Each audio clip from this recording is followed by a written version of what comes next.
everyone, it's me, AMARIJASZ, and welcome back to my YouTube channel.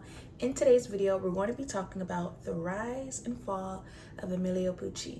If you're interested, keep watching. Don't forget to like, comment, and subscribe. Turn on those post notifications.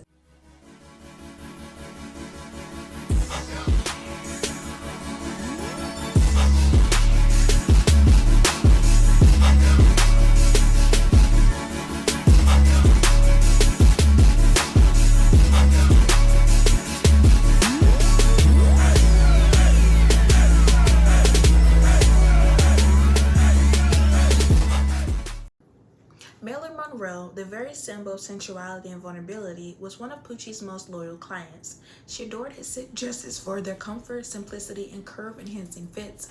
In fact, Marilyn felt so home in Pucci that when she passed away in 1962, she was buried in one of his dresses, a moss green sleeve-colored number that spoke to the understated elegance she gravitated toward in her final years.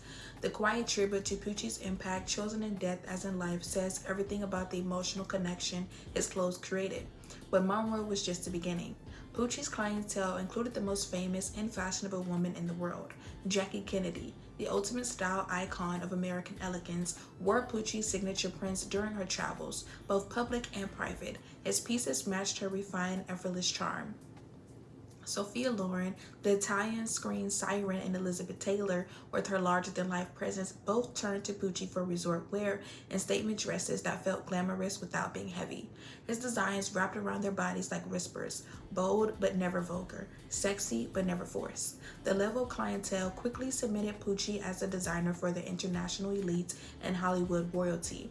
But what made him unique was that his appeal transcended red carpets and photo shoots. Pucci wasn't just chasing couture formality, he was shaping a new aesthetic. Modern, mobile, and magnetic. He became the unofficial uniform designer for the glamorous traveler, the resort goer, and the woman who lived between cities and continents. To match his global presence, Pucci opened flagship stores in fashion capitals around the world. From Rome to New York to Paris, his boutiques were carefully designed extensions of his world, bright architectural spaces that echoed the luxury and optimism of his designs. Walking into a Pucci store wasn't just about shopping, it was about stepping into a world of color, confidence, and contemporary luxury. Each location catered to a clientele who saw clothing not just as a necessity or status, but as self-expression, identity, and mood. But Pucci didn't just influence fashion. He brought his bold aesthetic to the skies, literally. In 1965, he partnered with Braniff International Airways, a daring American airline known for its futuristic vision. The result was one of the most memorable fashion moments in aviation history. Pucci designed a series of vibrant mauve and futuristic uniforms for Braniff's flight attendants, introducing color and flair into an industry that had until then relied on conservative, military-inspired styles. The Pucci design uniforms weren't just stylish, they were a complete visual reinvention. His pieces included bubble helmets, color-blocked capes, and space-age silhouettes, and bold shades of coral, turquoise, and purple. This wasn't just branding, it was a cultural shift. Pucci made flying glamorous again. He helped transform flight attendants into ambassadors of style and Braniff into a symbol of mid-century innovation. Passengers weren't just flying, they were stepping into a fashion-forward experience. It was another way Pucci merged fashion with lifestyle, infusing ordinary moments with flair and imagination. Though all of this, whether in a magazine spread, a boutique Capri, or on a Braniff 727, Pucci's work always pointed back to one core idea: freedom. Freedom of movement, freedom to be bold, freedom to be feminine without an apology, and a time where women were still being told what was proper or appropriate. Pucci offered clothes that whispered, do what you want, be where you want, dress like you mean it.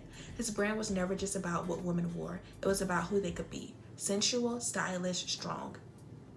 His work didn't confine women, it liberated them, wrapping them in comfort and joy, encouraging them to own their space with color and confidence. By the time the 1970s approached, Pucci wasn't just a designer, he was a cultural architect. Having built a world where fashion met freedom and beauty met movement, his legacy lives on in every flowing maxi dress on a summer coast, in every printed scarf that carries a woman through an airport, and every vibrant swirl that dares to say fashion should feel as good as it looks. Cultural impact and revolutionary branding. In a bold and unprecedented move, Emilio Pucci turned his own signature into a graphic element, integrating it directly into his prints, not tucked away in a label, but embedded boldly across scarves, dress, and accessories. For Pucci, this wasn't about ego, it was about identity. His name became part of the design, stylized in swirls, curves, and flourish that matched the energy of his visual language. Just like an artist signs their canvas, Pucci signed his fabric. This gesture elevated his work beyond fashion and positioned him as a curator, a visionary, and an artist in his own right. Pucci's signature prints became instantly recognizable status symbols. His vibrant scarves, jersey dresses, and coordinated travel sets weren't just garments, they were emblems of taste, freedom, and affluence. To wear Pucci in the 1950s and 60s was to communicate that you were part of the jet set elite, someone worldly, modern, and unapologetically bold. Women didn't just buy clothes, they bought into a lifestyle, a movement, and a way of being.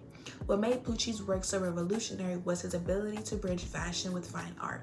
His prints were frequently compared to the works of Picasso, Matisse, and Kandinsky, not only for their color, but for their composition and organic lines, geometric repetition, and abstract elegance. Pucci created garments that felt alive with movement and emotion. Critics and collectors alike recognized that his textiles didn't just follow trends, they pushed visual boundaries. And yet, Pucci's art wasn't made to hang on a wall. It was meant to be worn. His clothes embodied the liberation of the 1960s, sexual freedom, bold femininity, and the rejection of traditional rules. At a time when hemlines were raised and attitudes were shifting, Pucci was already ahead, offering women body-hugging silhouettes that celebrated the female form with joy and ease. His fabrics moved, breathed, and stretched. They made women feel confident and sensual and alive. In this way, Pucci's work became a visual marker of the cultural revolution. His prints, harsh or confrontational way, they rebelled with color and elegance and with freedom. He curated a new space in fashion, one where essential femininity could be celebrated. His women weren't afraid to be seen. They were powerful, expressive, and glamorous on their own terms. By the height of his career, Pucci wasn't just making clothes, he was crafting symbols. And with every silhouette, with every signature swirl, every psychedelic hue, and every confident silhouette, he built a legacy that continues to inspire and liberate today. Decline, death, and legacy. After Emilio Pucci's passing in 1992, the fashion house he built began to lose its momentum. Without his visionary founder at the helm, Pucci's once iconic designs, known for their psychedelic prints, dynamic movement, and jet-set glamour, began to fade from the spotlight. Throughout the 1990s, the brand struggled to maintain the same level of innovation and relevance that had defined its earlier decades. As fashion evolved into a more minimal and grudge-driven aesthetic, Pucci's colorful exuberance fell out of sync with the mood of the movement, and the brand's influence diminished. In 2000, the tide began to turn when luxury congruent LVMH acquired a majority stake in the Pucci label.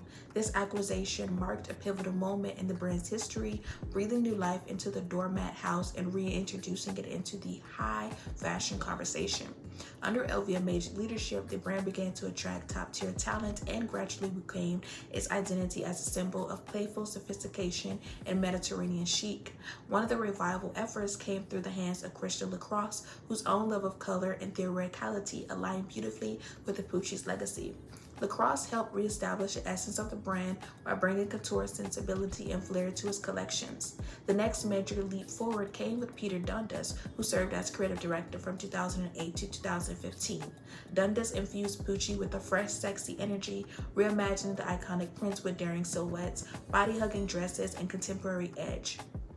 His designs caught the attention of global superstars like Beyonce and Kylie Minogue, both of whom wore Pucci's pieces that celebrated sensuality, power, and movement, everything the brand stood for in its heyday. Following Dundas, the brand cycled through various phases of reinvention, but it wasn't until the appointment of Camille Maselli in 2021 that Pucci seemed to find a clear, youthful new voice. As the first female creative director in the house's history, Maselli brought a refined yet energetic perspective to the brand. Her approach leaned into Pucci's heritage while reshaping it for a modern audience, tapping into wellness, leisure, and lifestyle culture with pieces that felt effortlessly luxurious and vibrantly wearable. Maselli's collection are less about high drama gowns and more about joyful expression, resort-ready comfort, and stylish escapism. Today, under Maselli's guidance and LVMH support, Emilio Pucci is experiencing a renaissance. What was once seen as retro is now revitalized as relevant, and the brand is once again resonating with the new generation who value individuality, movement, and bold self-expression. Pucci's legacy lives on not just in his prints, but in the spirit of freedom and innovation that continues to define the label. Why Pucci still matters. The rise of dopamine dressing and maximalism in today's fashion landscape owes everything to Emilio Pucci. Long before it became trendy to wear bold prints and expressive prints as a form of celebration, Pucci pioneered this aesthetic in the 1950s and 60s. His kaleidoscopic prints, geometric patterns, and radiant color palettes were revolutionary, not just visually but emotionally. Pucci's designs evoke joy, movement, and freedom, becoming a wearable escape from the constraints of the everyday. In a post-war world eager to celebrate color and optimism, his vision was a revelation, and today's obsession with fashion as a tool for mood-boosting self-expression draws directly from his legacy.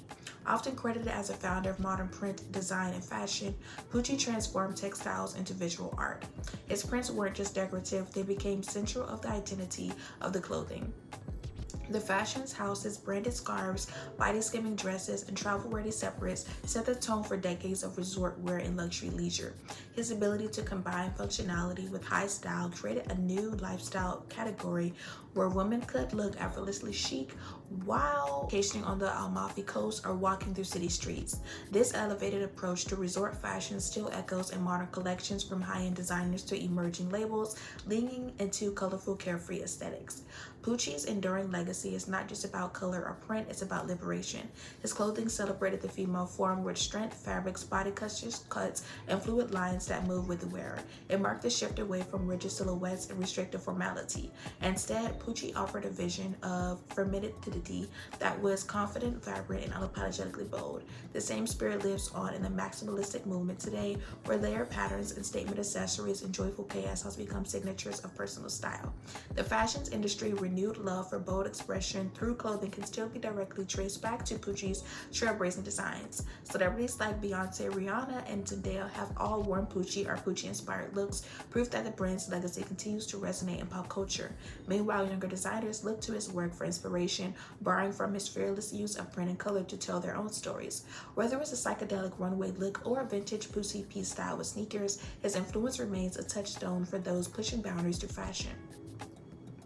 Today, in the age of dopamine dressing, where clothing is chosen not just for appearance but for the way it makes one feel, Pucci's legacy is more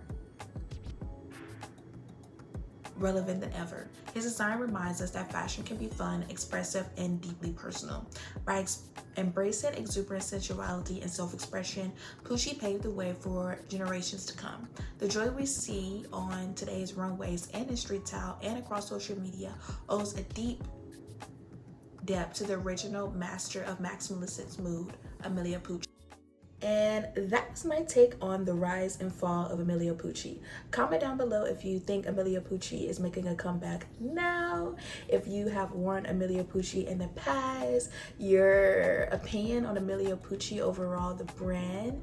And I'll see you guys in my next video. Don't forget to like, subscribe, turn on those post notifications, and I'll see you in my next one.